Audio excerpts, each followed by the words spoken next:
Does it bother you that the Air Force was not used in 62? We had such a capable Air Force, fighters, bombers, the works. Yeah, more than the fleet itself, the Indian Air Force consisted of men who had just come out of World War II and were amongst the most competent, capable, battle-hardened air warriors in this part of the world. There was nobody else in this part of the world with that kind of battle-hardened capability in the air. And it remains one of those great mysteries on why Pandit Nehru did not deploy the Air Force. His ostensible reason, which is publicly available, that he feared that it would expand the conflict.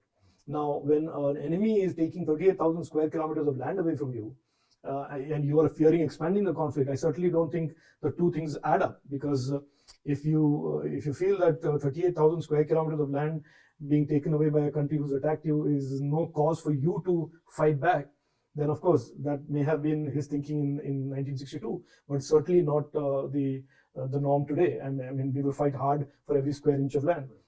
But the more important thing there is really one of the most important things also about this lack of air deployment and this conceding of the land is this narrative leading up to 62, which almost encouraged the country like China to take the land, because the narrative in 1959 in Parliament, the Prime Minister said, "Why are we fighting over this?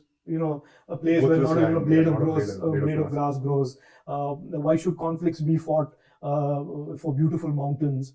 And there was all this eloquent poetry when the discourse and focus should have been about national security, sovereignty, territorial integrity. So, it'll remain one of those mysteries on why Pandit Nehru was deluded into this. Was he misled by his defense minister Krishna Menon?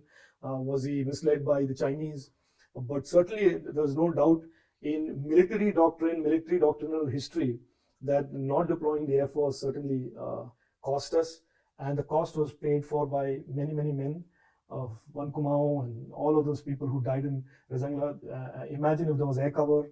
Imagine if there was, bombers that were deployed or fighters that were deployed for ground attack roles. So, what may have happened may have been very different if the Air Force would have been deployed. And the outcome of the war would have been different. I don't know if the outcome of the war may have been different. That is not our business to predict. But certainly, the army that was fighting such a one-sided battle, under-equipped, under-trained, under-acclimatized, would have certainly been given more succor and more support if there was air cover and there was air supremacy. And that air supremacy was impacting the Chinese troops who were sort of coming in waves.